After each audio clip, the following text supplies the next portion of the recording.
Hello again, all. This is Zach with this time a rules breakdown on Catharsis.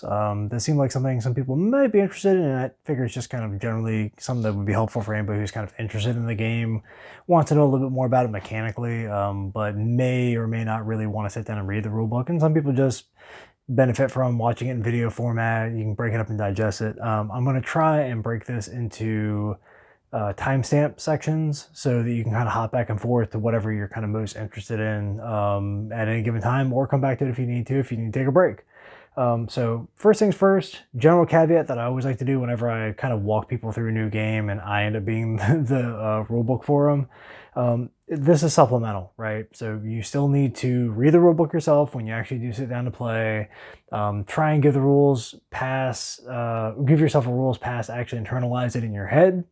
And go from there, because this is going to be pretty specific to the rule book, and it's going to go pretty in depth. But when rules questions come up, it's going to be beneficial for you to know how to answer them and where the answers are in the actual rule book and kind of the general structure of it. Again, the rule book in Catharsis is great. It's laid out really well.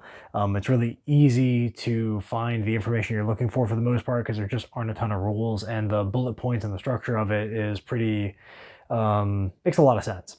So with that general caveat out of the way, two other things. There will be some light spoilers for the Corrupted Horse boss deck, the Demon-Eyed Sniper boss deck as well, and I'm going to be going over Unmei, Gifted Samurai, so we're not really getting anything too super crunchy, but if you're really, really sensitive and you want to go into this completely, eyes closed, I know some people really value that in their games, and this game does have kind of that narrative, ooh-ah, first time through component. You may want to just kind of skip through, probably just straight to the combat section. I think that's going to be the most meaty, good chunk of this to know about when getting into the game. And that'll skip you past anything that might be, again, I'm not even going to read the cards out or anything, but you might see some text, again, very light mechanical stuff. Let's get into the components that are actually in the game that you're going to be using. So I've kind of pulled out a little subsection of everything. That's kind of like a microcosm. When you play a bigger or smaller game, or a bigger game really, you might need more stuff than this, but this is like the bare minimum unit that you would need to play Catharsis. So you're going to need a boss deck that's going to represent the trials and tribulations you're going to be going through. 1 to 4 player decks. You can go up to 6 with the Dragon Lich, but it's just little old me here, so I'm just going to get out 1 player deck to represent this. It's going to be me trying to get through the Corrupted Horse boss deck. 1 set of 66. You get 6 of these in the core set. I believe so. That math sounds about right in my head. So you get, I'll update in the comments or the description of this thing if there are less sets of D6s, but I'm pretty sure it's 66, which is enough to theoretically cover a whole Dragon Lich set. So you shouldn't need any more, but if you have some favorite D6s, hey, feel free to break them out. I like the ones that come in the Catharsis set. They seem fine. They don't seem to roll extremely bad. They're extremely great, and they're nice and easy to read, which is a big thing. And then you need something to track the different effects that are going to come up in the game. So the game, of course, comes with some big punch sheets of tons and tons of these wonderful little tokens that are really useful for tracking things. You can use whatever you have handy, bits of string, fruit. If you have a bunch of kids, you can have some of them stand in a specific place around the house to remind you of boss effects. I mean, jokes aside, these work pretty well. They come in 1, 5, I think 25, and 3 and 10s. So they give you enough denominations that you can divvy them up as you need to. But again, this is kind of where it can get into, sometimes using dice for this may be a little faster and easier, because when you hit those incremental numbers, having to dole out a 3, 2 1s, and a 5, flipping a die over can be faster. But that said, you get extra D6s in the box, and these tokens are pretty easy to read, pretty nice. They're very high quality, which I like a lot. And they are coded to the different effects, which does help a lot. So the big old rune skulls on them represent boss effects of some kind. So as dictated by the boss deck, you may put these down to represent being on fire or other trials and tribulations, or you may just put them out to remind you, hey, there's more enemies out here that aren't necessarily represented by additional cards, but this will help you track that there's more people, more critters really that you're dealing with. Health counters, which is the blood thing. Oh, there are indeed up to 50 apparently. Blood counters, which is pretty straightforward. This is kind of the most easy to represent with anything else generic. Just throw some chits on there to represent the damage as you go along. You probably are going to want some decent denominations of these because the values can get pretty high. Not like crazy high, but I mean, you know, in the Corrupted Horse boss deck, for instance, there's a critter that even when fighting it solo, it has 30 health. So, you know, that's a pretty big number to have to track. So, you know, you do want some of these decent denominations. And player tokens, which are these wonderful little pixies, and you will be using those to track the various things that accumulate for your player character. You might want to use them for some stuff that you can track in the boss deck, but I tend to use the boss counters for anything that's specific to the deck.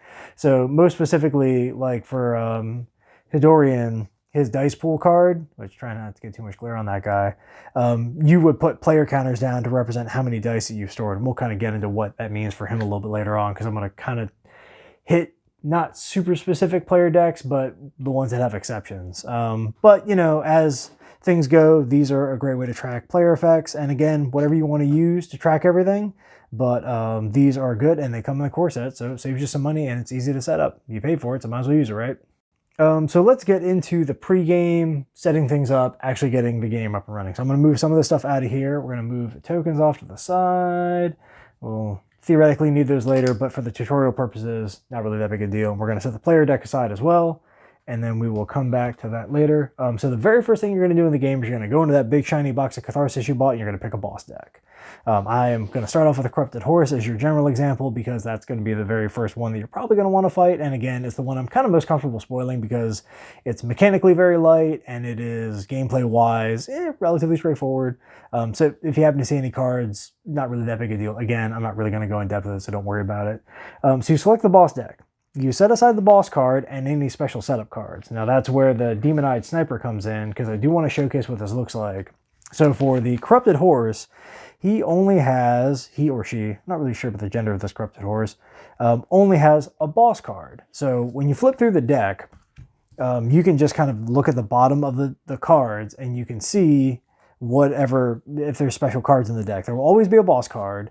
Sometimes there will be a setup card. So if we use the Demon-Eyed Sniper as our counter example here, she actually has 2 boss cards for fun reasons that we get to later, and as actually dictated by, you can see there's a setup card that you hit really quickly just because I have it organized that way, but as you thumb through the deck, you'll find it. And you can basically just flip all these cards out, kind of leave them off to the side. So you set aside the boss card and any special setup cards, because those are going to dictate kind of anything that you're going to do that's out of the ordinary. So for the Corrupted Horse, there's no special setup cards. And what I would do is I would set the boss card to the side. I would then shuffle the cards. Now here's the other tricky part about Catharsis is shuffling these big, beautiful postcard size things. But you can just kind of give them like a little general toss shuffle. And even just some cut shuffles. And you're kind of mostly good to go.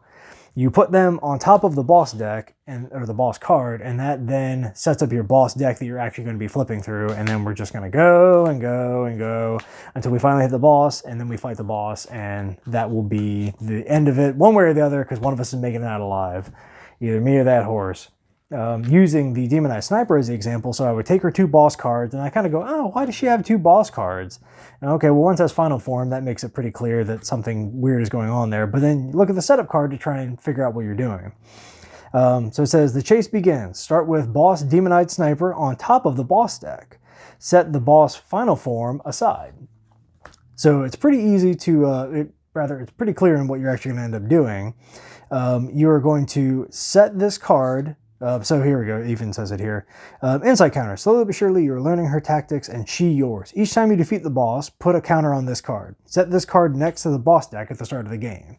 So I would put the setup card here, which typically you put that out as a reminder and you'll be putting counters on it. Again, that's where the boss counters kind of come in as you go along and trigger these effects.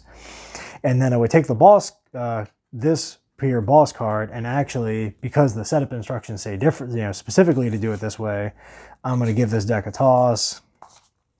And then I'm going to take the boss Demon-Eyed Sniper card and put it on top. And which means in this deck, you start off fighting her and you're chasing her. It's a very fun fight. And then this final form card is going to come in when it actually says to flip this card out and use it. Some setup counters are a little bit more fancy like this. Some of them are more straightforward, such as the Force Elemental deck that I played the other day.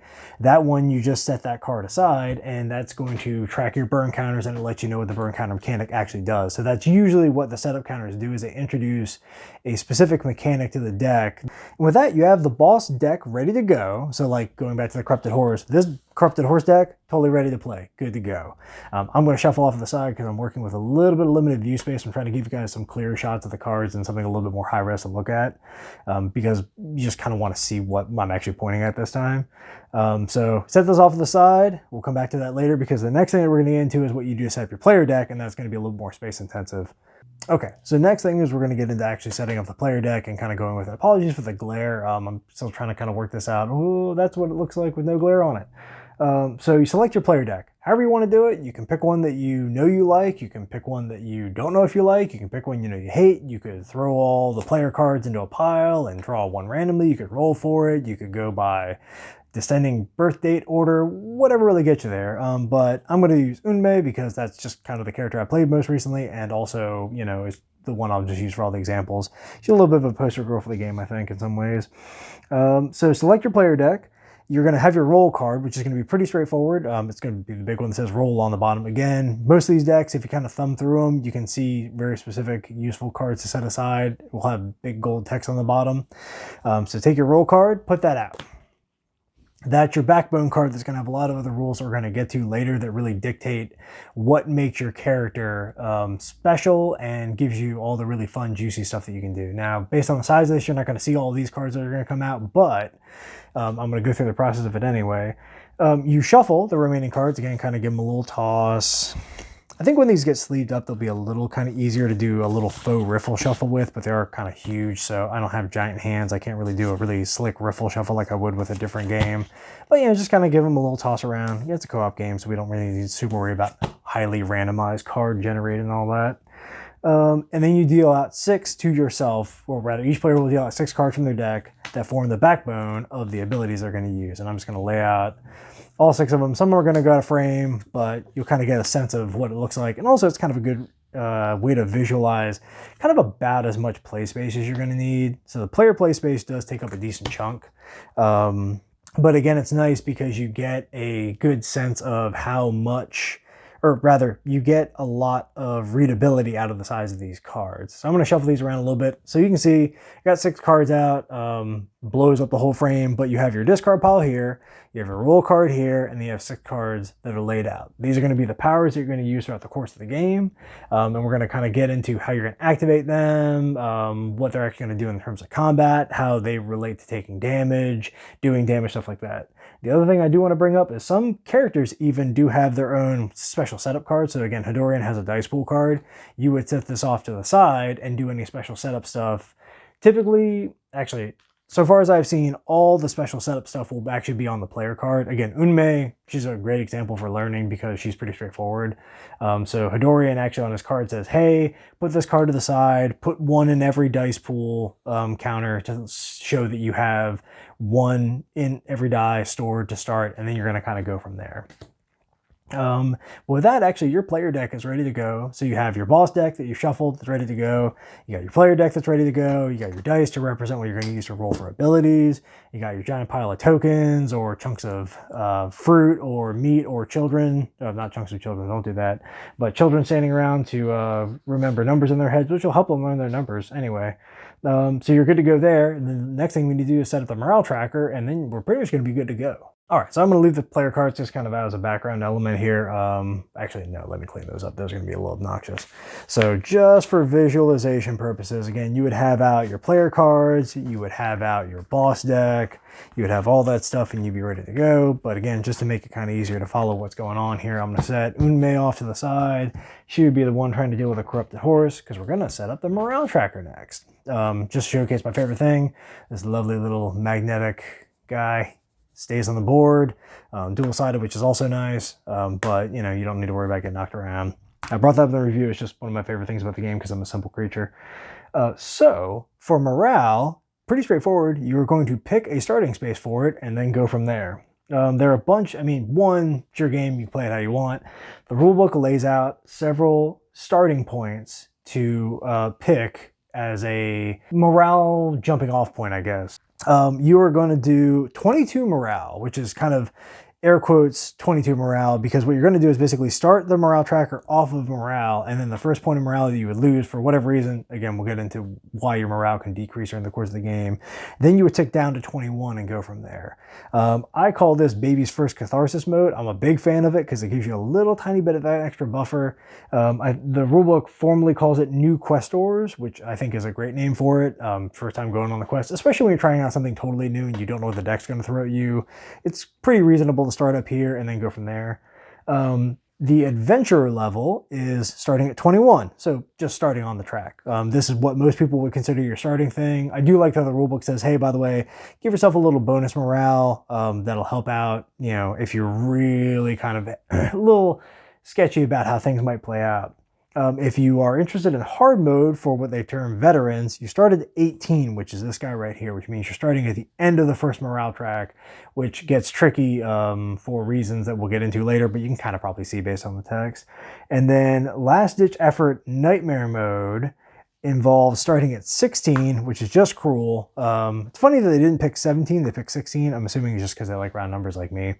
You're going to start at 16, which means, of course, you have that much less morale to work with, but also you take the first effect because you're starting at 16. So everyone's going to take 1 damage at the start of the game.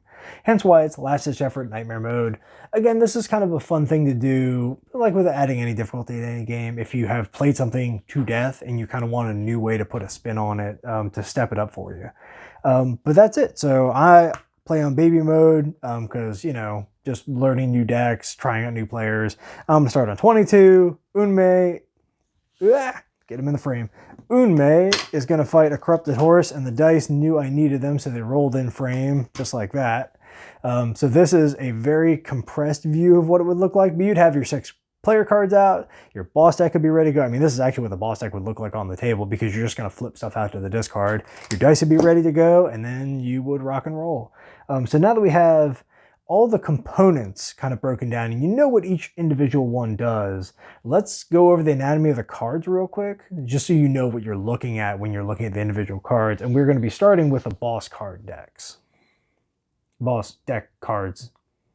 All right, a little bit of a hard cut there, just to kind of set things up, clear the board, get the boss deck ready to demo the boss deck cards. So the first thing that I want to go over is that every single card has kind of the same general common components. So we have title and flavor text. Those I'm going to try and minimize glare here, but it's a little tricky. Those are, you know, just what they are. So it's going to be the type of the thing you're dealing with, the name, and then a bunch of nice fun flavor text to read. The first kind of thing that you can run into in a boss deck is what's called an event.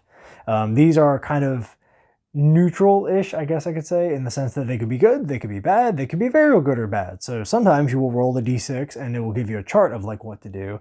Sometimes you'll roll dice, and depending on the general results of it, anybody who rolls a 3 or higher takes a damage. Just made that off the top of my head.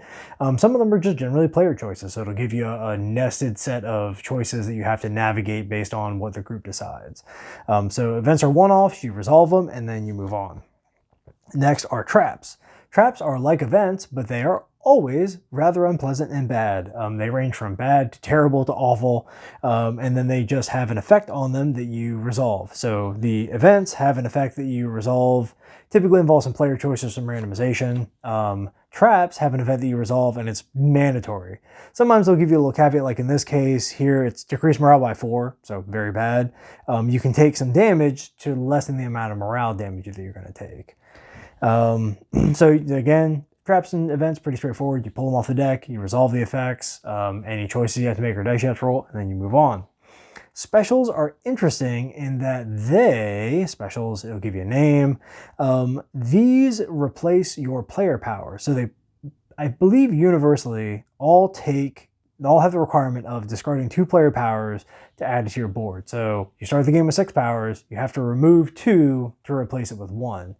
That has an interesting trade-off right out of the gate, which we'll get into a little bit more mechanically, but it basically means you're reducing your health pool and your attack pool to get this neat one-off ability that's specific to the boss deck, which may or may not help out, depending on generally how things are going to play out in the boss deck. And And then in that special, it will say the sacrifice required to acquire the card. So player may discard 2 powers to take this card and add to their board. I guess across other ones, there may be ones that require additional things like taking damage, stuff like that. I haven't flipped through everything, but just to caveat it, the top of the card above the line will say what you need to do to even get it into your player area. Then below that, it will list the damage of the attack and activation effects and any special notes that it may have. So this one's actually really straightforward. It just says at the start of combat, you may exhaust any number of powers, including this one, deal 4 damage per exhausted power. Some of them will actually have like dice that you're going to place on them, like normal powers or other funny, not haha funny, but funny as in interesting ways to actually activate the power. But they basically function just like player powers that you pick up during the course of your adventuring. So those are specials. Then we have monsters, the main way that you're going to, well, I guess the second most common way that you're going to take damage in, of course, the boss deck, because traps tend to be quite saucy. I guess events also kind of fall in that pile too, because sometimes they'll hurt you. So monsters, monster, you know it's a monster.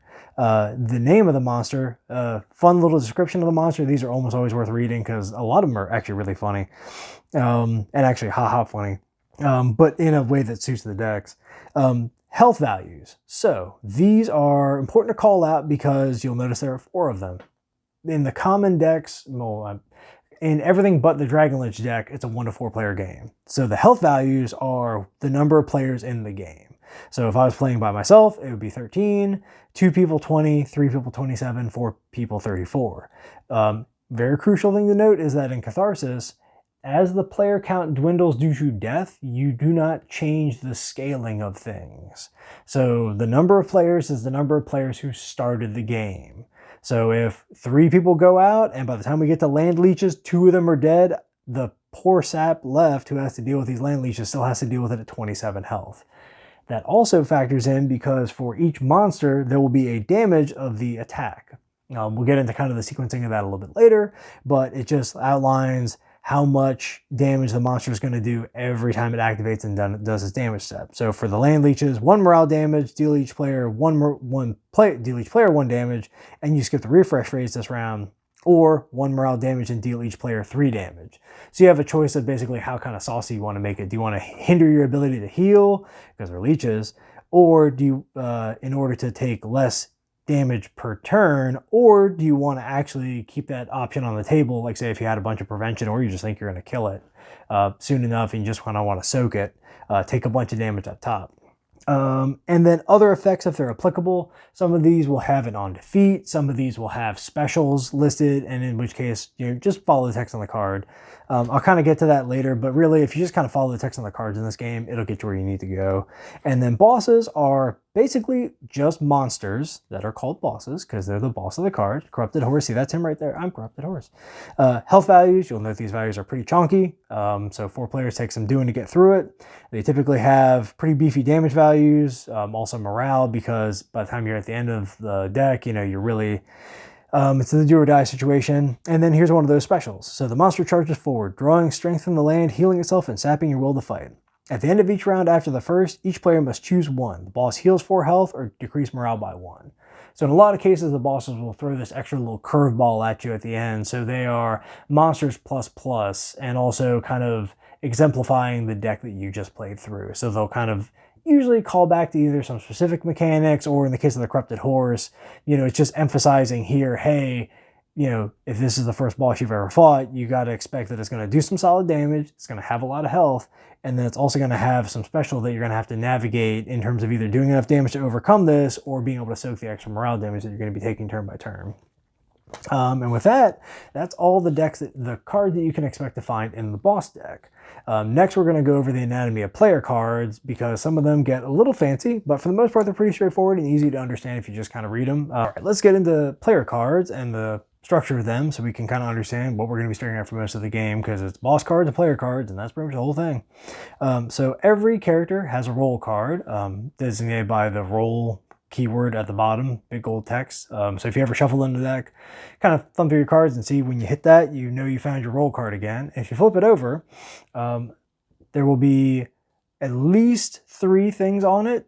Some will have more, but the main other 4th thing that will be there, I'm going to switch out characters real quick to Tenzin, because he has an example of what is a keyword.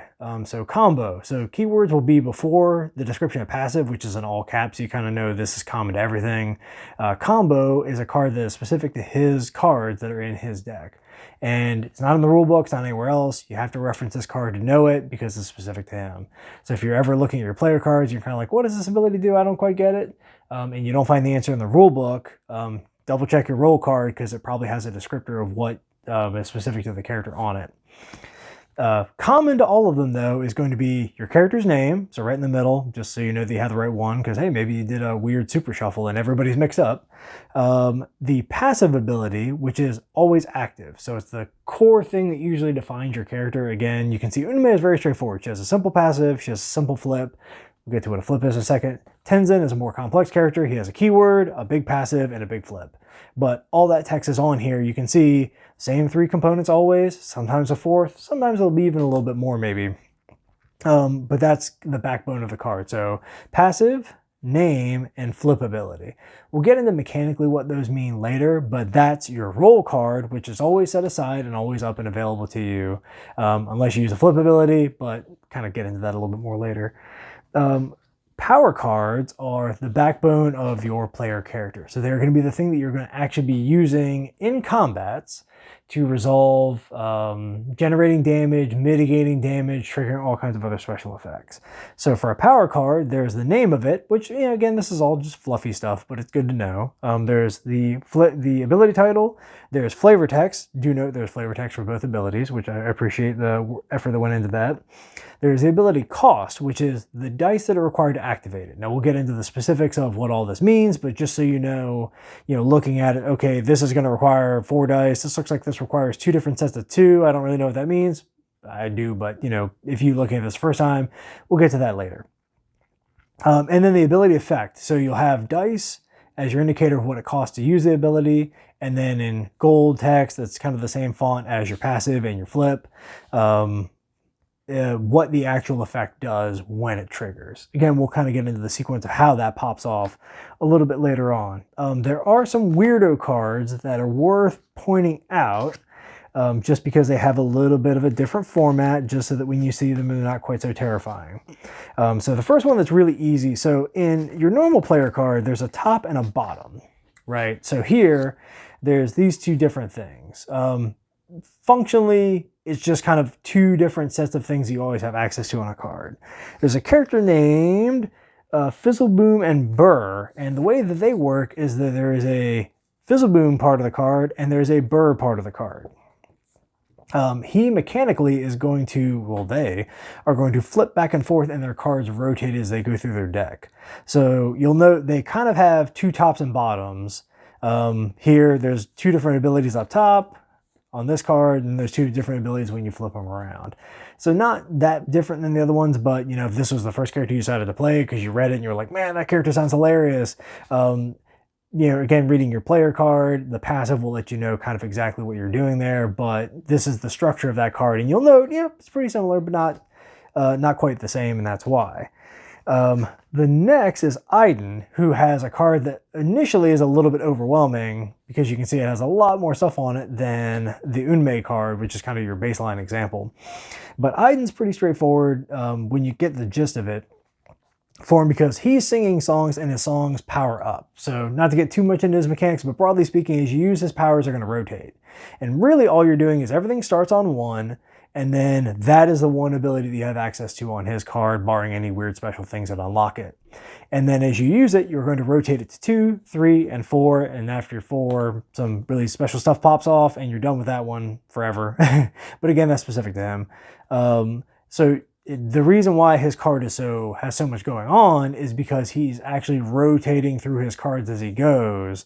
So when you look at his cards, especially if that's the first character you picked up, don't let that blow your brain out, because it's actually, 1, pretty straightforward. You're only ever looking at 1 ability on his cards at any given point in time. 2, again, it's not that different from this. And 3, it's specific to him. Not everybody's built this way. And then just to bring up Briggs and Liara, they're a really interesting pair. They are a Single deck that has to be played by 2 people because one is Liara, the spirit that is passing cards to Briggs for him to use. So you can see the breakdown of this card is different in that Liara only ever uses the top and Briggs can use the bottom parts of the card. So the whole mechanic is these 2 players working in tandem, kind of passing cards back and forth, because as he's using them, he's giving them back to her, she's giving them to him. Again, structurally not that different. It's actually in a way kind of nice because there's a lot less on here to take in initially. But again, if this was the first deck that you happen to pop open, that's why that looks so different. If you look at the player card or the roll card, again, that'll break that all down for you, but just so you guys kind of know what the weirdo cards look like out of everything. And with that, we have all the player card descriptors. With that structural info out of the way, let's get into the actual rules of playing the game. And we're going to start with the rules of interacting with a player deck, which is kind of the main thing everybody's here for, right? So getting into the actual player deck rules are specific. First, general rules that apply to absolutely everybody. But again, there's always some caveats to Catharsis, but realistically, this is like the backbone of all the player deck rules. Each player has a 20 card deck with 1 roll card. And I even have here in my notes, Briggs and Liara have 2 roll cards, 1 per player. So again, Unmei, 1 roll card, 20 actual ability cards. As we saw before, you're going to deal yourself out 6 random powers to start the game with. You can never have more than 6 at any given point in time. There are some fun events that can come up that can change that, but in terms of the core game rules, if anything gives you a new power, another one has to go out. If you are told to replace a power, so if I have my Unmei card set up, and then I'm just going to deal out a couple as like very broad examples, because again, the camera's a little tight on this, but you know, imagine I had all 6 out and I was dealt a new power that I can use to replace one. So something have a keyword replace on it. You would flip the power over, see what it is, pick one of your existing powers in play, put it in your discard pile, and then the new power comes in, and an important thing to note is that it comes in unexhausted. We'll get into the fine points of what exhausted and unexhausted mean and the pros and cons for your player character later, but it comes in unexhausted, which is really nice.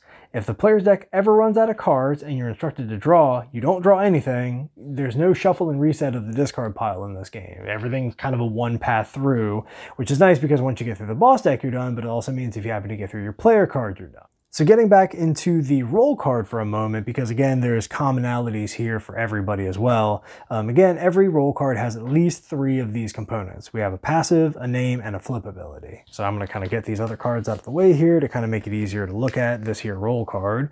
That's going to be our example. So the passive ability here is something that is active for as long as the card is face up. So, you know, theoretically, this could be active all game, and you could just never choose to flip down. These are really important to remember, so it's really worth reading it and double checking your card anytime you do something, especially when you're first playing a new character, first starting the game out, to make sure that you're not missing these, because the passives are typically the backbone abilities that define the characters. The flip abilities are abilities that are triggered by, shocker, flipping your roll card over. Note that when you flip your roll card over, because it's actually flipped over and the way that passives work is your card has to be face up, flipping your card over means that you no longer get your passive abilities. You will still get any always active abilities that are sometimes laid out on cards. They're typically stuff that, like, if the character lost access to it, they'd be really, really bad.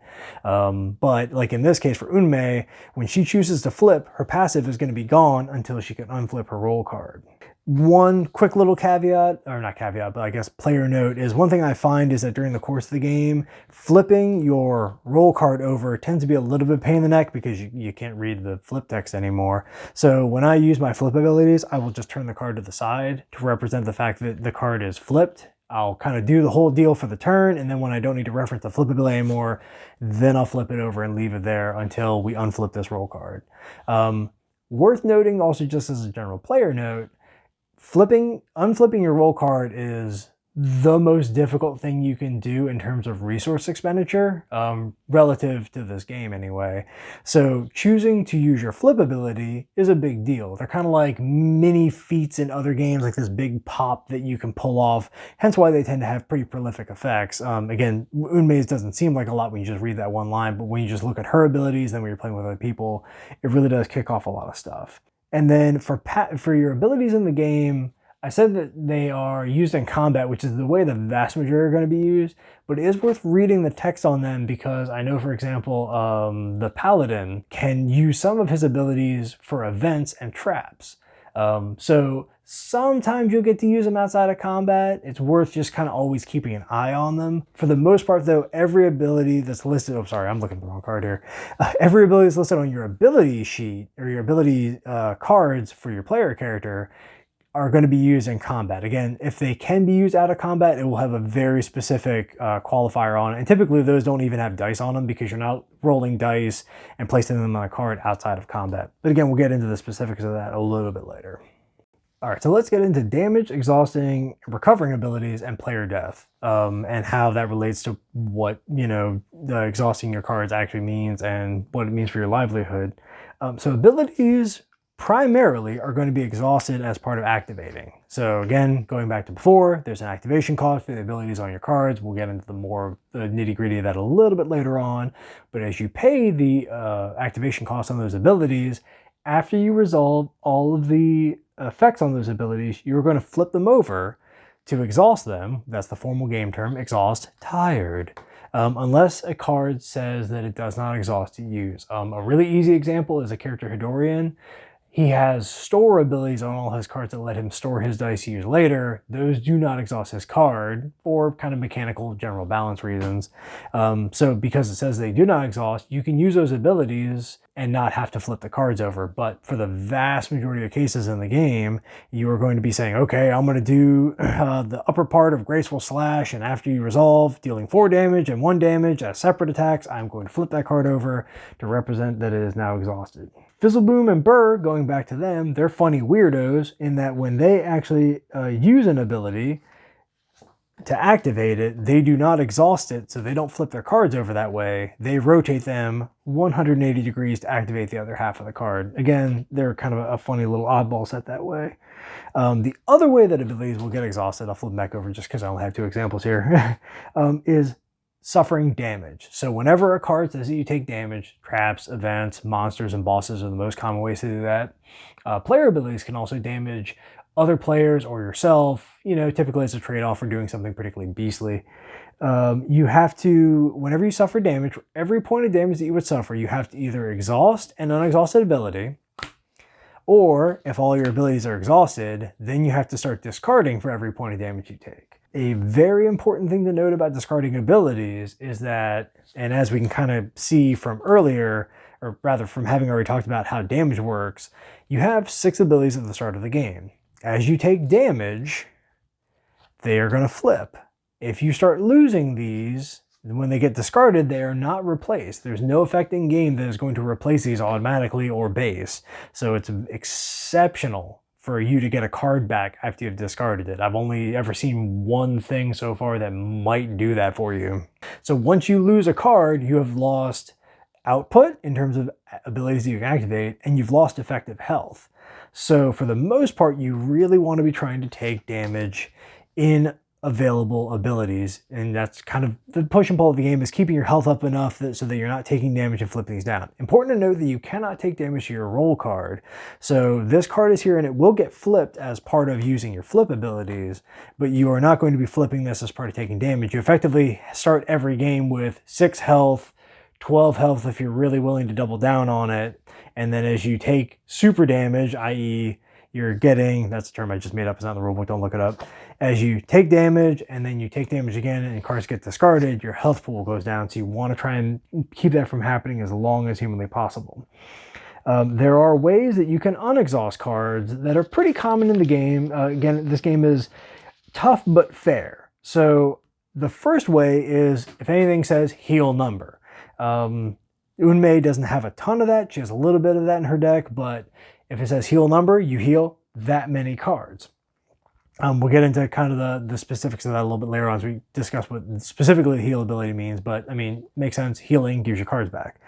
After you defeat a monster, the recovery phase of recovering after defeating a monster lets you refresh up to 2 cards.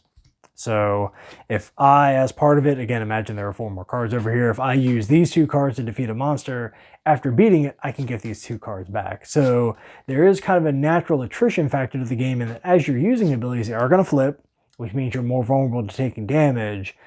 But if you're defeating the monster as you're doing it, every player, when the monster is defeated, is allowed to refresh 2 cards. And then this is where the morale tracker comes back in, so let me just get this guy back. And the reason why having your morale go down is so dangerous over the course of the game, because this is the resource you're going to use to get your health back. So at the end of every round of combat, or after fully resolving a boss card, meaning that you've fully resolved, after you fully resolve the combat, i.e. monster dead, after you fully resolved an event card, after you fully resolved a trap card, you can choose to decrease morale by 1 to then flip all of your cards back over that are exhausted. That is important to note because that is the only way, at present anyway, they may, throw some special sauce later in the expansions or whatever that allow you to do this differently. Right now in the core game, that is the only way that you can get your roll card back. So after you flip this for your flip ability, it's going to cost you morale to get that back. So you can see very clearly, there's only so many of those during the course of the game, and once you get to this point, it costs more morale to even refresh to heal. So realistically, you only have so much health, only have so many refreshes to deal with. You do get all of your cards back, so that's a really good thing, and all players will do it. So spending 1 morale in a 4-player game can result in a lot of healing, but that's sort of your main way that you can control how much damage you're going to be getting back over the course of the game. So it's worth managing that as much as humanly possible. So long as you have 1 ability card left in play, even if it's exhausted, you're still in the game. Once your final power is discarded, however, so if poor little Unmei, if this was actually my board state, which would be very, very sad, she took 2 or more damage, I would have to discard these 2 cards. I would have no unexhausted, I would have no exhaustible cards left on my board at all, so I would be out of the game. That character is now considered dead, which is why it's important to note that all variable values, the ones with the little slashes, those are set by player count determined at the start of the game. So once poor Unmei has taken a nap for the rest of the quest, that doesn't mean that things get any easier for the people with her. They now have to fight on a person down. And there's not really any way that I've ever seen to get a person back once they're done. The one upside is that so long as 1 person survives to the end of the boss deck, it counts as a win, right? All you need to do to clear the boss deck is get through the deck, or to win in the game is to clear the boss deck and defeat the boss and have somebody on their feet, in a manner of speaking. So if you can get to the end of a boss deck in this game state somehow, you still win. All right, and now that we've talked about how you take damage, how you recover damage, and just generally how that's going to work for you while you're questing, let's go over the morale track more specifically, just to cover some of the rules that are really important to know for how the morale track actually works during the course of the game. So to be really clear, morale is tracked via the morale tracker. The numbers on it are important. In the base game, it starts at 21, ends at 0. Every 4 levels it goes down, you change a tier, and every time that the tier changes, an effect happens. Just to be clear, this applies to the board that is in the base game. There may be boards in future expansions or updates that have specific morale trackers. So in any given case, you're just going to use whatever morale tracker is appropriate for you. For all of your starter games at least, the board's going to look exactly like this. When you go down tiers, so every time you spend morale, every time the morale goes down rather, I say spending because that's a very common way for it to go down, but some attacks, as we've kind of seen from looking at some boss cards, some attacks will also knock your morale down. So every time your morale goes down, you check to see if you cross a tier. Basically one of these big thresholds that bumps you into another little mini block. When that happens, you resolve the effect that's written underneath that tier. So that can cause you to do things like, say, spend a morale to heal everybody, and then after you resolve whatever caused the morale track to change, so either getting attacked by a monster or a boss, or doing a recovery action to heal everybody back up to full, you would then do this. So you could do something like heal everybody, and then everybody takes 1 damage, or everybody takes 2 damage, or everybody discards a power. To be very, very explicit, if the morale ever hits 0, as if it wasn't obvious enough by the fact that it says the party loses and there's a bunch of skulls, the rulebook makes it very, very clear. You get to this point, you lose the game. So this is kind of the main drop dead way that you're actually going to lose. Having all your player characters wiped out is one way, but because the party as a whole shares the morale, this is like kind of your central party health as well. To clarify something that can come up, if you shift tiers down, you take the effect that's listed. But if you happen to go back up a level for whatever reason, healing morale, so if you're at 17 and you heal back up to 18, and then you have to spend a morale to recover later, or you get hit by a funky wildebeest and it drops you down a level, when you cross back into a tier you've already suffered the effects from, you actually don't suffer them again, which is quite kind because it would really be unfortunate to go up and then back down and suffer the exact same thing again, especially once you start getting into this realm where everybody takes 2 damage. So just bear that in mind. If you happen to gain morale, again going back down, you're not going to suffer the effects again.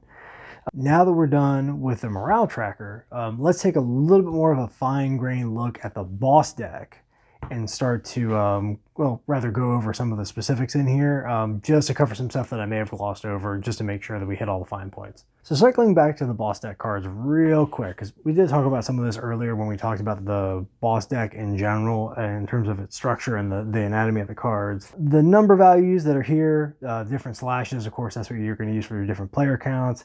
If for whatever reason something has a variable amount and there's one value listed, that's just the value you're going to list. There's, like, sometimes damage will have a little bit of variance to it.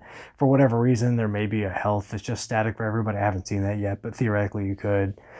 Sometimes the specials will vary based on player count. I've seen at least one incident where that's the case. It can vary by 1, 2, 3, or 4.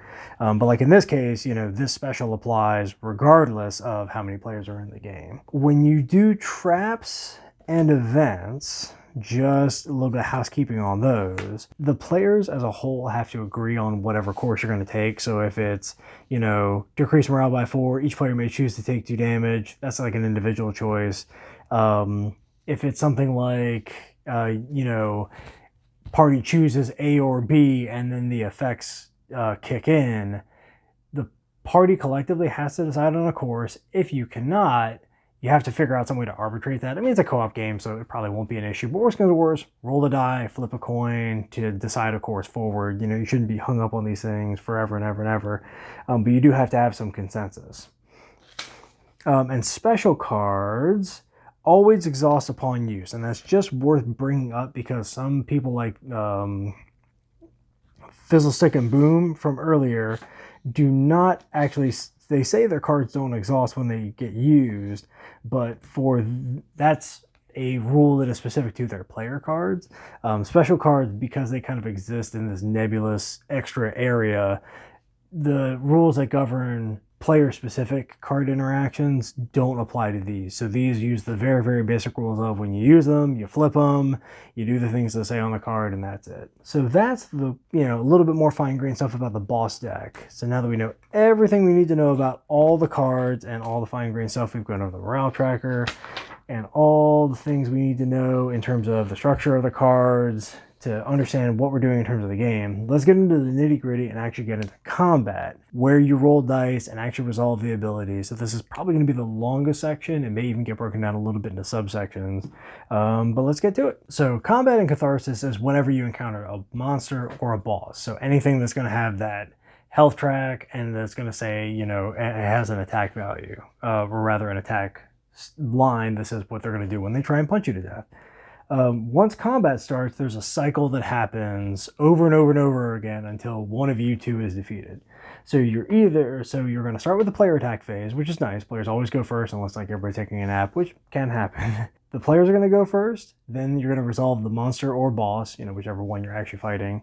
Then the third phase is you're going to do the refresh phase, which is pretty much right now in the core rules. It's just, do you want to spend morale here to recover? So that's the step where every round you get to say, okay, yes, I'm willing to drop down one more on the track to refresh all my stuff so that I can keep, in fighting trim.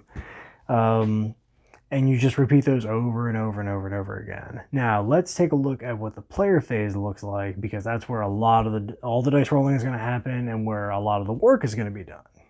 Okay, so let's get into some of the specifics of the player attack phase. So that's where we're going to get back into your passive abilities, your flip abilities, and then the actual active abilities on the card, and we're really going to get into breaking those down. So the first thing that you're going to do in your player attack phase is you're going to take your set of dice that you have available to you. It's always going to start out as 6 dice. Some things in the game may make that worse. Some things that I haven't seen yet may make that better. You're going to take this pile of 6 dice, and you are going to roll them once initially, generating a set of results, and then you can re-roll as many dice as you want, up to 2 more times, to try and generate the values you want to activate the abilities on as many of your cards as you're willing to activate, which we'll kind of get into the ups and downs of that later. You can only use your own dice to activate abilities, which means that you can't call for like, oh man, I just need a 3. Can somebody give me a 3? There are mechanics that allow you to help other people out depending on the player character you're using, what powers you have access to, stuff like that. Which again, we'll get into it again in a second. But straight out of the gate, the dice that you roll are just the dice that you have sitting in front of you. So like in this case, this example here, I'm a little stuck except for like this guy, which we'll get to a little bit later. You can activate abilities and use your rerolls in any order you wish, and you don't have to use all of your rerolls. So you could just Yahtzee the first roll and nail exactly what you want to get and go, okay, cool. I actually don't want to roll my dice anymore. I'm totally good. I'm going to activate, these 2 or 3 abilities and move on. Or you could roll the dice once and say, okay, you know what? Yeah, this gives me the abilities, the dice I wanted to activate this thing, and then I want to roll some more to see if I can get something to activate something else. Not super great for this example, but just kind of in general. And you can do that until you run out of rerolls or theoretically abilities to activate, because remember, again, as you activate abilities, you flip them over and then you move on from there. Whenever you activate an ability, you can activate either the top half or the bottom half of the card. Every character at base can activate the top or the bottom of their card. There is a character, Demirith, I believe is how you pronounce his name. His bottom abilities on his card, sometimes he can lose access to them based on whether or not he uses his flip ability, is my understanding of it. I haven't played him quite yet, but that's just something to kind of bear in mind, that sometimes the character is going to determine what you have access to in terms of your cards. Or like we saw earlier with the Bard, they don't have a bottom on their card. They just have a top ability that they're going to try and access the whole time. If there's a line in between 2 abilities, as is the case on the bottom here on Meditation on the Blossom, this gives you 2 different ways to activate the same ability, but you still can't activate the same ability more than once. Unless, of course, this is like the eternal caveat in the game, a rule lets you do that, which sometimes will be the case. Every once in a while, somebody's card may say, hey, you can pay each of these costs to activate them. Or like is the case with the monk we looked at earlier, he can spend multiple activation costs, and that's his whole gimmick. But for the most part, the way your character is going to work is you're going to pick which ability you want to activate, and split costs just give you more ways to activate it. This is where kind of it's in my review. The cards are generally a bit generous because there's a lot you can do to activate this one card in some way, and you have 6 of them, so you tend to have a lot of options on your turn. So getting into activating abilities, again, you roll the dice to generate results, you use the results to hopefully kick off abilities, and okay, fine. What do these symbols actually mean, and how do they relate to what dice results you're even trying to generate? So the vast majority of abilities in the game require some kind of dice value to kick off. There are some that don't. You'll see them, there'll just be a big block of text on the bottom that'll say, use this in result of this thing. Again, those are the ones that actually you might be able to activate against a trap or an unlucky event or some weird random thing that the ability is just set up to counter. But for the vast majority of abilities you'll see in the game, there's going to be some kind of little boxes here that are telling you what to do. The most straightforward ones are going to have little pips, little numbers in some form. Now, Unmei is also a great example because hers actually just straight up look like little dice. And they have very readable little pips. Some of them get a little bit more esoteric. They get a little fancier, a little stony, some stuff like that. But for the most part, you can figure out what they look like. Also, the back of the rulebook has a reference for these, which is very helpful if you kind of look at them and you're not 100% sure, is that a 3, is that an A, is that a B, whatever. So anything that has just the straight die number in it means you need that value to activate it. So this card from Unmei, for example, is a very good example of a simple card to activate and a complex card to activate, because the bottom of half, we can do either of these two, and we either need a 3 and a 5 together, or a 2 and a 4, which actually we got both on that roll. Now again, because there's a slash here, and because Unmei doesn't have any special thing that lets us activate both sides of the slash, I can use either of these to activate this, and the other dice are not super helpful here. They're just going to have to be chilling. This ability up here is, you can see, okay, this needs a 2, 3 3s, and a 4. Now, again, because of the way the rolls work, is you're not really allocating, but you're kind of mentally setting aside, saying, okay, I'm going to take this 3, and this 4, and this 2, and then I'm just going to hope super hard and just keep rolling. And because we're on camera, I'll just do it quick. And oops, I didn't get it, which, by the way, is how you can kind of get yourself in trouble in this game. But, you know, that is a very specific ability call out that needs very specific dice. So kind of bear that stuff in mind. Like this one over here needs 5 5s. That's kind of something about Unmei that's a little specific to her. I'll kind of get into when I talk about her more specifically way later on, probably in a different video. But circling back around just to say, the specific values mean you need exactly those, and because they're not separated by any numbers or anything, you know, this set of 5 dice means you need these 5 dice to activate this ability. Anything that is a little question mark on the card, these are wonderful, because that means you can use any value to activate them. It may be a whole set of question marks. It may just be one in this case, which is you can spend any die to activate that ability, which gives you a lot of flexibility. Sometimes you get abilities which are a set of letters. So in this case, Triple Cautious Strike is a... whenever there's a single set of letters, it'll almost always be A's. That means you need that many matched dice. So Triple Cautious Strike is actually a hilarious example, because Triple Cautious Strike requires 6 of the exact same die value to activate. So I would need 6 5s to make this thing cook off, and I can't find 5s on camera, but you would need a roll, either by rolling it or using dice manipulation, which is something we'll get to a little bit later that some people have access to cook this off. Very expensive, difficult ability. As a counterpoint, the top ability on Ijutsu Strike is just 2 of the same thing. So that's not super crazy to generate. Look, I just did it twice on 1 roll. Again, you can only activate it once, because you would say, I'm doing the top of Ijutsu Strike, and then you would flip it to exhaust it. But, you know, that's not that hard of a thing to come up with. So A's are a single match set. Sometimes you will see, I had to pull a different card from this because I don't think Unmei has any of these. She's just all A's. Sometimes you will get a set of A's and some B's.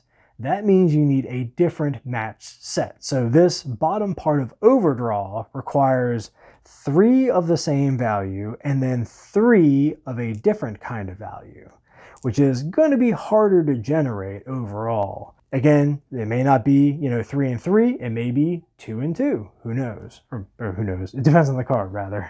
And then one that's specific to Demirth's deck, just to kind of show it off, he is all about placing down his cards in specific locations on his board. So you generate, you know, you flip out 6 random abilities, and then the number on his spot is the number that you need to generate. So there'll be like the little number symbol here, and that will say, okay, in order to use this ability, I need to put a 2 here because it's in my 2nd slot. Again, pretty clearly laid out on his card. That's just to caveat that, you know, he has his own weird symbol on his thing as well. So when you're activating abilities, they're going to resolve in one of several different ways based on what they describe that they do. So the most common one is going to be deal some amount of damage, right? So like, again, the top of Ijutsu Strike is really straightforward. It says deal 3 damage. When you're dealing damage, you deal that much damage immediately to a monster or boss. Single damage values can't be split between multiple targets. So like if you end up in a fight where you're fighting like 4 different bees, this 3 would go to one of them. Even if it's enough to overkill them, you're not allowed to splash damage over.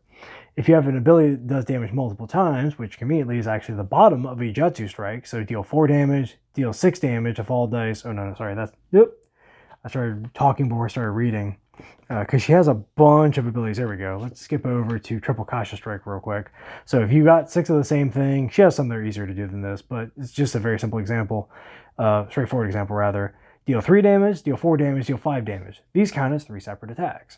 So you can allocate those and resolve them one by one as you please. Do more damage to a target than it can take? That's fine. You don't have to kill them on the nose, which is a good caveat because some games are actually a little weird and precise about that. This game definitely is not, and also this game is a little weird and precise about some other things that we're going to get to later. Another big thing that's going to happen is you're going to have abilities that prevent damage, some amount of damage incoming. So with prevent, it's the value, whatever value is listed. So for this, I could activate with 2 1s. By the way, everybody has, kind of cycling back for a second, kind of a flowery 1 value. Hers is actually literally a flower, but for some other people, it'll be something a little fancier. Like this one is just a creepy little eye. That is going to be something that you can look up in the rulebook as well. So for prevent damage, if I activated this, it would prevent 2 damage.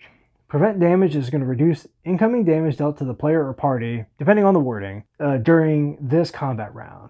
So that applies to damage generated by player abilities as well as things damage from the bosses and monsters. So that's important to bear in mind because while you may think only of monster and boss damage because that's the most direct way that you're going to get crunked, some of your abilities are even going to force you to take damage, yourself. So having the ability to even prevent that can set up some kind of interesting combinations and kind of mitigate some of the downside to some of the abilities that you're going to be doing. Speaking of preventing, there's a more niche ability that says prevent decreasing morale by a value. It's just like preventing damage. It just prevents morale damage. So, if you run into a weird monster that saps your will to fight or, bosses, it's hyper common. If you can trigger an ability like that, it's just like blocking the physical damage. It means, preventing 2 damage means I don't have to flip over 2 cards or possibly discard any cards. Preventing morale loss means I don't need to move a morale tracker. Preventing morale damage, rather. Adjusting dice or changing dice is something that some people have access to. Unmei does not have a lot of this, but she does benefit from it actually tremendously. But Leme or Leem, go, I guess, whichever one you find more fun to pronounce, because I don't have a pronunciation guide handy, so I'm just going to go with Leme because it sort of fits the way the rest of her name looks like it should work. I'm going to use her as my example here because she is very big on adjusting dice. So adjusting die/dice by value. So you choose 1 or more dice depending on how it's worded. So like in this case, change the value of 3 dice by 1. Okay, so that means you pick that many dice in a pool and change it by that exact value. So the thing is, in the way the wording is in Catharsis, it's going to be as flexible as the ability wants you to be. Wants to be for you. So in this case, this ability is not super expensive to get off. It's a 6 and 2 of any dice, so it's not super hard to generate. As a result, it's a little bit more restrictive. It says change the value of 3 dice, which means I have to pick 3 dice, and then I have to adjust them by 1. That means I can go up, to 6 if I started at 5, or I can go down to 4.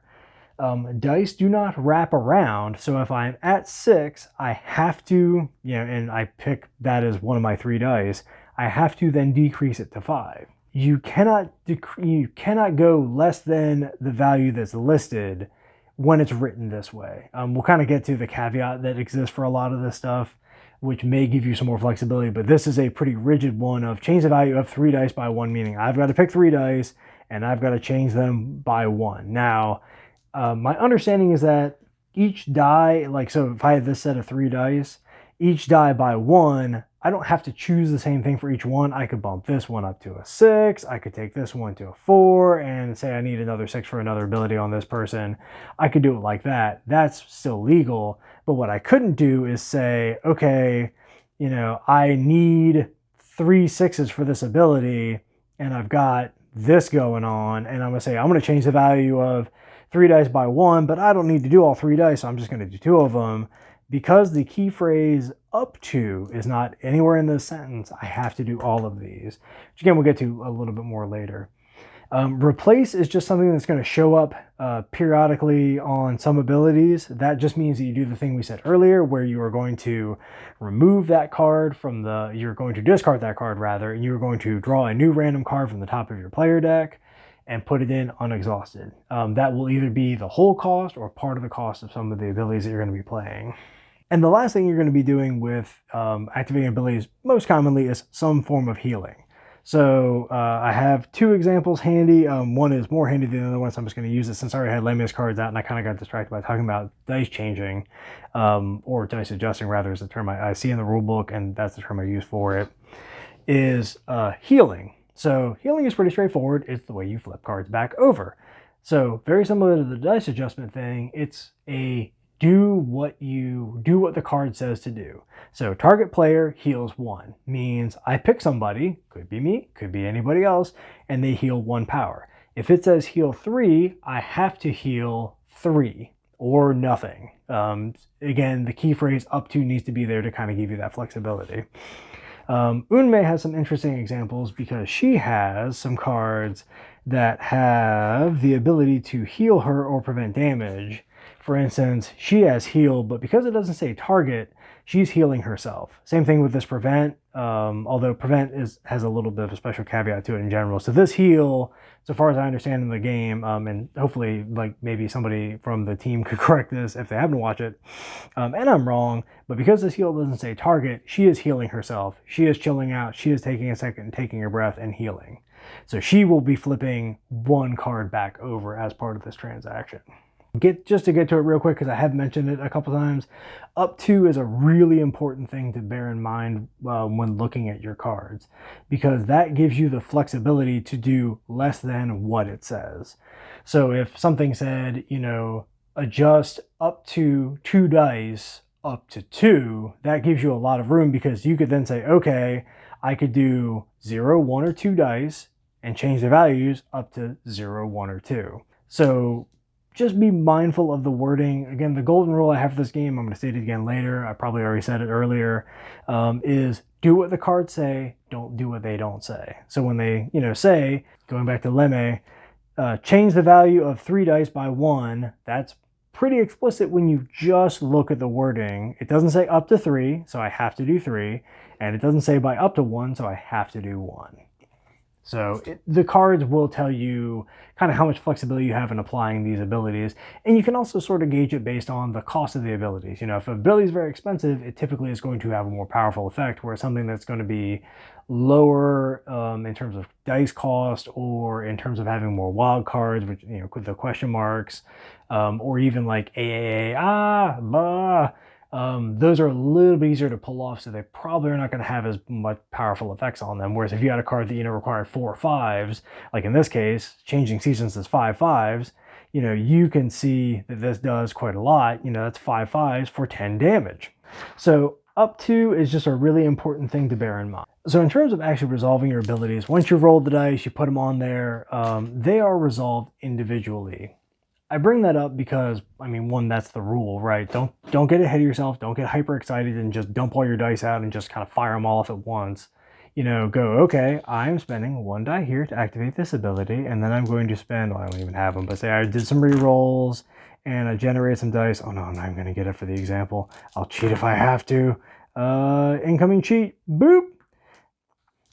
And then I'm going to activate this ability. You would activate this ability, flip it. Activate this ability, flip it.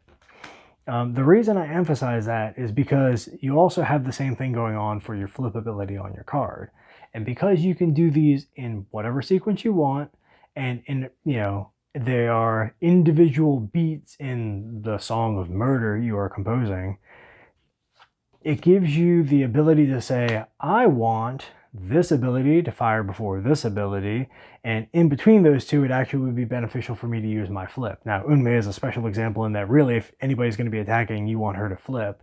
But some other people may have flip abilities that you want to trigger in the middle, just due to the sequencing of it. Or, okay, well, I have a prevent ability that I want to use before I use this other ability that's going to make me cause 2 damage to myself. You have the ability to fire those off in any order you want, you just have to flip them over, which is why I mentioned earlier when I use my flip ability on my roll card, I tend to just tilt it, tap it like ye old magic, just so that I still have it, that I still know that I've used it for the round until I flip it, until I recover and get it back. But I know it's triggered, so I know to apply its effect to anything that's cascading. That may vary based on the character you have. Some may or may not require that kind of overhead, but the 2 I've played so far at least, you definitely wanted to be able to still reference your passive ability, not passive ability because you wouldn't have it. Passive ability up to that point, but also your flip ability, just so you know what kind of additive math or subtractive math or whatever weird stuff you're doing to yourself.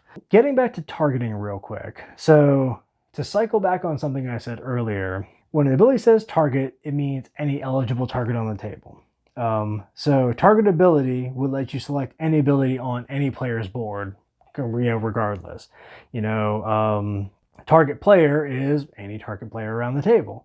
In the rulebook explicitly, heal and prevent, with a value after it, are special cases, and these abilities let you assign their effects to any player unless they say otherwise.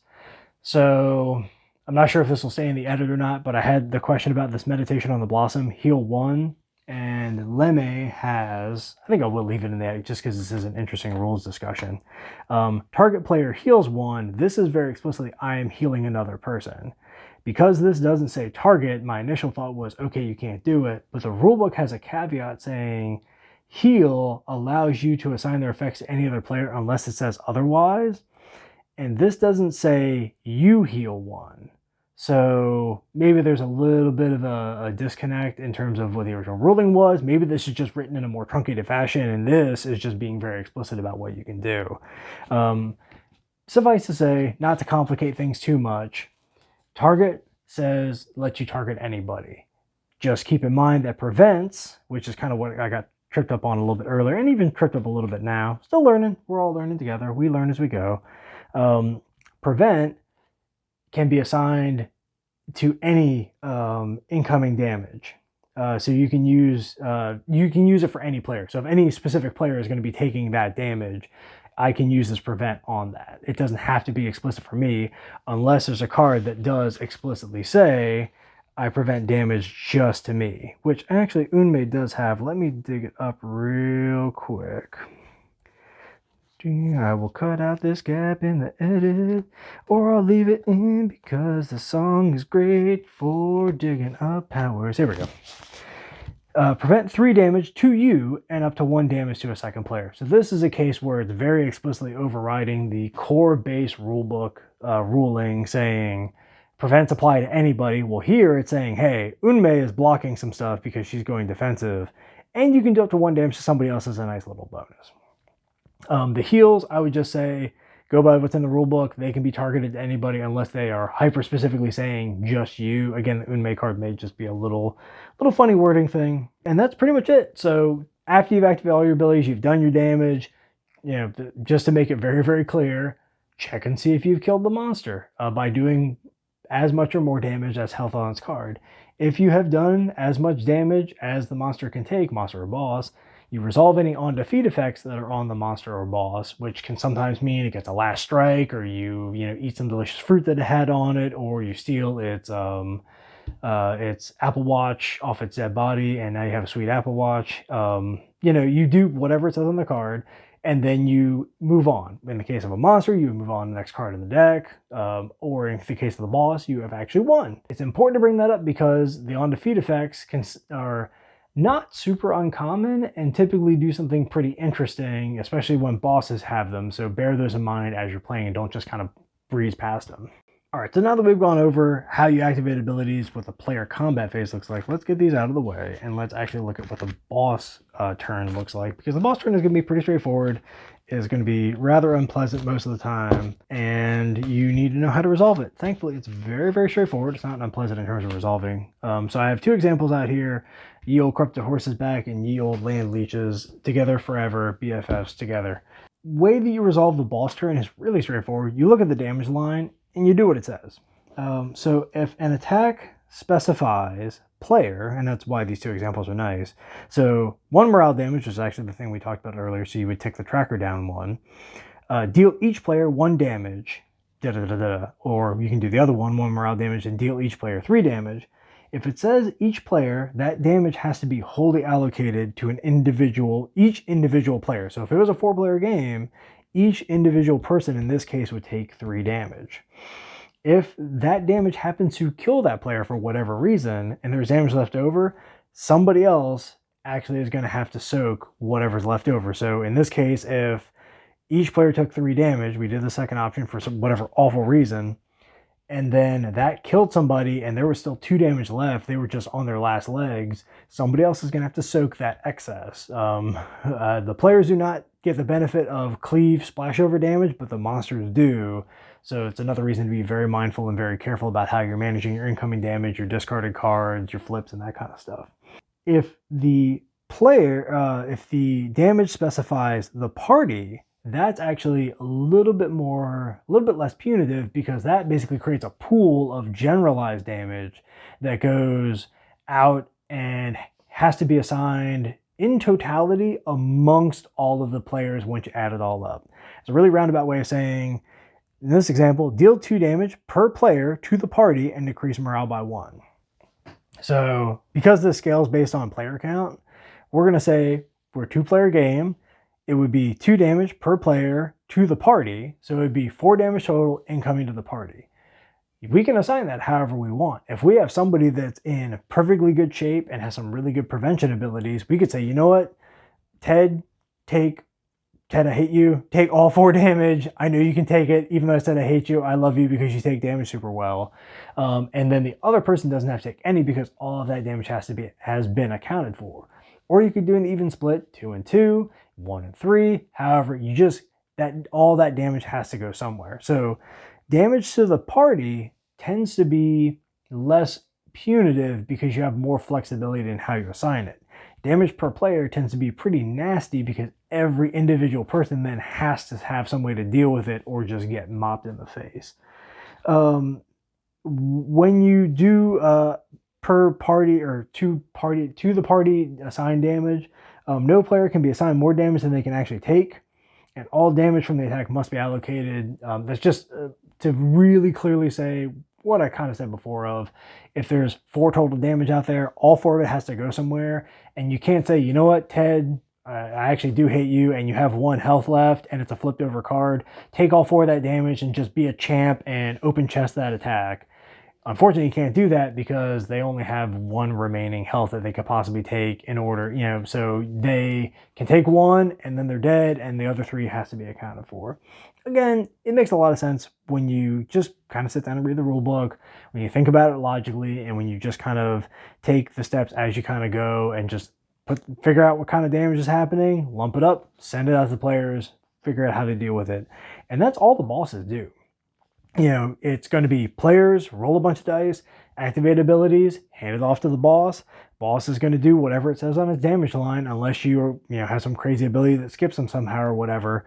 And you're just going to go kind of back and forth like this. You also apply specials, depending on what it says. So typically, like in this case, it says, start of each round after the first, do this thing. You're going to repeat the cycle over and over and over, not forgetting that it's player phase to do attacks, activate abilities, boss phase, boss monster phase, they punch you back. Recover phase, you get a chance to spend morale to flip cards back over and heal up. Go back to the start of the player attack phase, and just keep doing that until somebody's wiped out. You're either going to clear out all the enemies of all their damage, all the players are going to take all their damage that they can, or the morale tracker is going to get to these lovely little skulls, either by virtue of direct morale damage or by the players tapping themselves out trying to stay in the fight. When any of those things happen, the fight is over. If the players have defeated the monsters, or the boss, you resolve it, you do the undefeated abilities, and you move on. If you've defeated the boss, you win, so long as the undefeated abilities don't kill you. If all the players are dead or you're at morale 0, you lose, and you just kind of re-rack and play again. So just to emphasize one last time, so cycle back around, getting ahead of myself slightly. That's all the rules in the game from a high level, taken straight from the rule book, kind of filtered through low conversation speak. I'll roll some dice for some B-roll here. But that's everything you really need to know to play Catharsis. I hope this has generally been helpful. I want to emphasize again, do what the cards say and what the rulebook says, not what it doesn't. That's a term I came across, I think most specifically when playing Marvel Champions.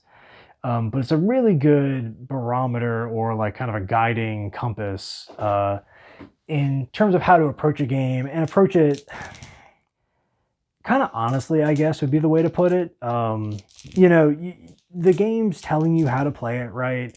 The rulebook is very, very clear. The boss cards that I've seen so far are all very clear. The player cards are pretty clear, you know, because even in that example I gave earlier of, I'm a little shaky on the Unmei thing, it's like, well, you know, I have a ruling, I have a way that I would go with it. I'm like a little slightly curious about that, but there's not really anything that's like, I honestly don't understand how this rule works. It's just like, oh, that's a little tiny bit funny, but it's pretty clear because the rule book just says heals can apply to anybody unless they say otherwise. Okay, cool, let's move on.